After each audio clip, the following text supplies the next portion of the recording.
From the moment it was created, the Soviet economy carried a fatal contradiction. On the surface, it promised abundance, equality, and control. In reality, it was built on assumptions that could not survive contact with the real world. The Soviet Union did not fail because of bad leaders. It did not fail because of sabotage or foreign pressure. And it did not fail because people stopped believing. It failed because its economic design could never work at scale. When the Bolsheviks seized power in 1917, they inherited a country devastated by war, famine, and collapse. Industry was primitive. Infrastructure was weak. The population was overwhelmingly rural. Marxist theory promised that centralized planning could replace markets, eliminate waste, and direct resources rationally. In theory, the state would know what people needed. In theory, production would follow demand. In theory, efficiency would improve once profit was removed. But theory required information the state could never obtain. From the beginning, Soviet planners faced an impossible task. They had to decide what millions of people would need, in what quantities, at what time, and in what place. Food, clothing, housing, tools, machinery, transport.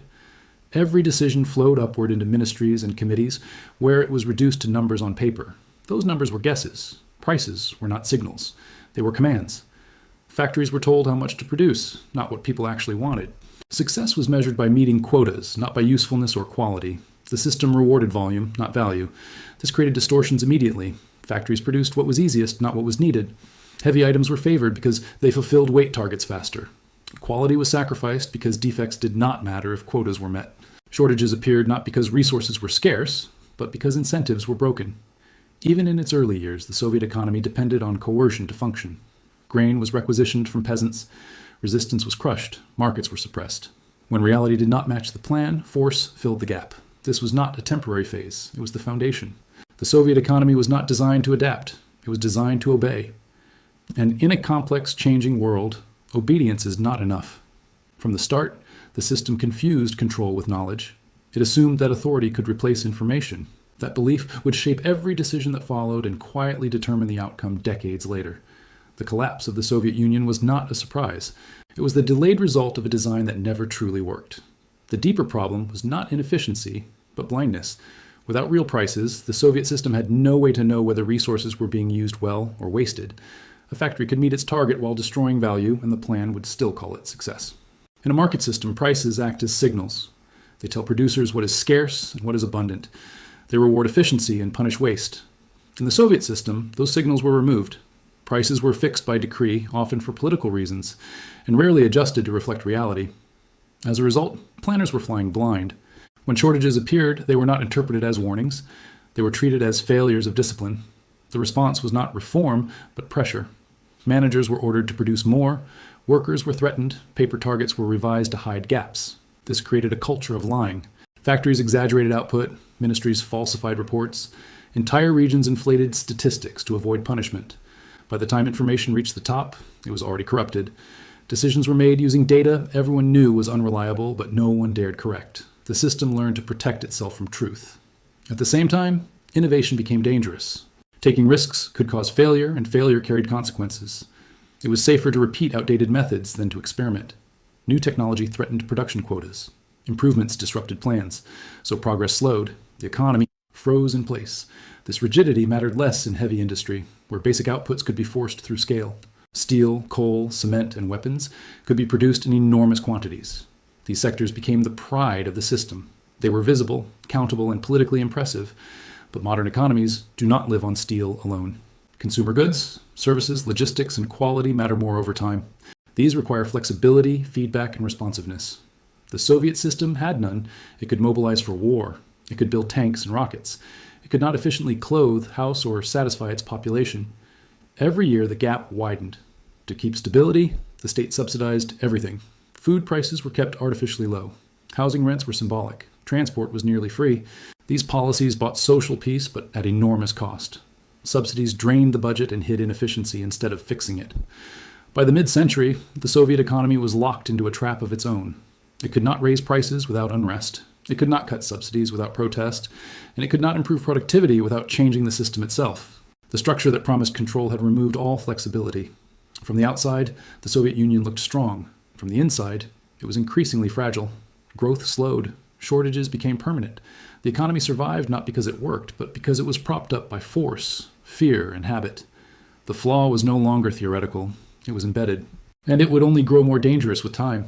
The moment the Soviet economy became truly vulnerable was when it tied its survival to things it did not control. By the 1970s, the system's internal weaknesses were no longer hidden. Productivity was stagnating. Innovation lagged far behind the West. The planners needed something to compensate. They found it underground. Oil and gas transformed the Soviet Union's finances almost overnight. Massive discoveries in Siberia coincided with a global energy crisis. Prices soared. Hard currency flooded into Moscow. For the first time, the Soviet state could buy what it could not efficiently produce: food, machinery, technology. This felt like salvation. In reality, it was anesthesia. The oil money removed pressure for reform. Why restructure factories when oil could pay the bills? Why modernize agriculture when grain could be imported? Why risk political instability when subsidies could buy calm? The Soviet economy stopped trying to improve. It learned to extract. This created a dangerous illusion. The leadership began to confuse revenue with strength. As long as export income was high, the system appeared stable, but nothing inside had been fixed. The same distorted incentives remained. The same information blindness persisted, and the dependency deepened. Oil exports became the primary source of hard currency. Without them, the system could not function. The Soviet Union was now exposed to global markets it did not control. Prices were set elsewhere. Demand fluctuated. The state had no cushion. At the same time, costs continued to rise. The military absorbed a massive share of national output. Allies across Eastern Europe and the developing world were subsidized to maintain political influence. Food imports expanded as domestic agriculture failed to deliver. Every pillar of stability required cash, food. The economy had become a balancing act. As long as oil prices stayed high, the illusion held. When prices fell, everything would break at once. This was the final structural weakness. The system had removed internal feedback and replaced it with external dependency. It no longer corrected itself. It waited for revenue. When the oil market turned in the 1980s, the outcome was not a shock. It was exposure. Income collapsed. Obligations remained. The state turned to borrowing, printing, and improvisation, but no amount of improvisation could replace a functioning economic core. The Soviet economy had been doomed from the start because it mistook control for coordination, force for efficiency, and revenue for resilience. Oil delayed the reckoning, but it did not change the design. It simply ensured that when failure arrived, it would arrive all at once. Once the flow of easy money slowed, the Soviet system had no internal mechanisms to respond. In a market economy, falling income forces adjustment. Prices move. Inefficient firms fail. Resources shift. In the Soviet Union, none of that was possible. The system could not contract intelligently. It could only strain. By the early 1980s, the warning signs were everywhere. Growth had slowed to a crawl. Factories met quotas by producing unusable goods. Warehouses filled with items no one wanted, while basic necessities vanished from shelves. Money existed, but goods did not. The economy entered a permanent state of shortage. This exposed another flaw that had existed from the beginning. The Soviet system depended on obedience, not motivation. Workers were paid the same whether they worked hard or not. Innovation brought risk, not reward. Productivity stagnated because effort had no upside. To maintain order, the state relied on guarantees. Jobs were permanent. Prices were fixed. Losses were absorbed centrally. This prevented collapse, but also prevented improvement. Inefficiency accumulated year after year, hidden by accounting tricks and political fear. When reform finally came, it came too late. Mikhail Gorbachev inherited an economy that could no longer support itself. He understood that change was necessary, but any meaningful reform threatened the foundations of the system. Introducing market signals meant admitting failure. Reducing subsidies meant unrest. Allowing enterprise autonomy meant losing control. Partial reform made everything worse. Enterprises were given limited freedom without real markets. Prices were loosened without competition. Managers exploited gaps. Corruption spread. Output fell. Shortages intensified. The system lost its coercive discipline without gaining flexibility. At the same time, debt mounted. To pay for food and consumer goods, the Soviet Union borrowed from Western banks. These were not investments. They were survival loans. The state was borrowing to eat. This was the final confirmation. An economy designed to replace markets had become dependent on them. A system built to reject capitalism was relying on capitalist credit to survive. The contradiction could no longer be hidden. By the end of the decade, the Soviet economy was no longer functioning as an economy. It was an administrative shell distributing scarcity. Money had lost meaning. Planning had lost authority. Trust had evaporated. The system had reached the point where it could not go forward and could not go back. Collapse was no longer a possibility. It was the only remaining outcome. The end came not with a dramatic crash, but with quiet exhaustion. By the early 1990s, the Soviet state still commanded armies and missiles, but it no longer commanded its economy. The machinery of planning existed on paper. In reality, it had stopped working. Shops were empty. Factories traded goods directly because money no longer functioned.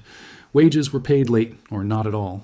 People stood in line not knowing what was being sold, only that something might be available. The economy had reverted to improvisation. The center could not enforce discipline because it could not pay. Republics withheld tax revenue. Ministries ignored orders. The flow of goods fractured along political lines. The state lost the ability to coordinate even basic activity. This was the final consequence of the original design. An economy built on coercion requires constant energy to maintain. When resources shrink, coercion weakens. Once fear loses its force and incentives remain broken, the system dissolves. The Soviet Union did not collapse because people suddenly rejected it. It collapsed because the economy could no longer perform its most basic function: feeding the population, paying workers, maintaining trust. At that point, ideology no longer mattered. When the Soviet flag was lowered for the last time, the decision had already been made by the numbers. The state had run out of money, credibility, and options. The political collapse merely formalized what economics had already decided. The lesson is not ideological. It is structural.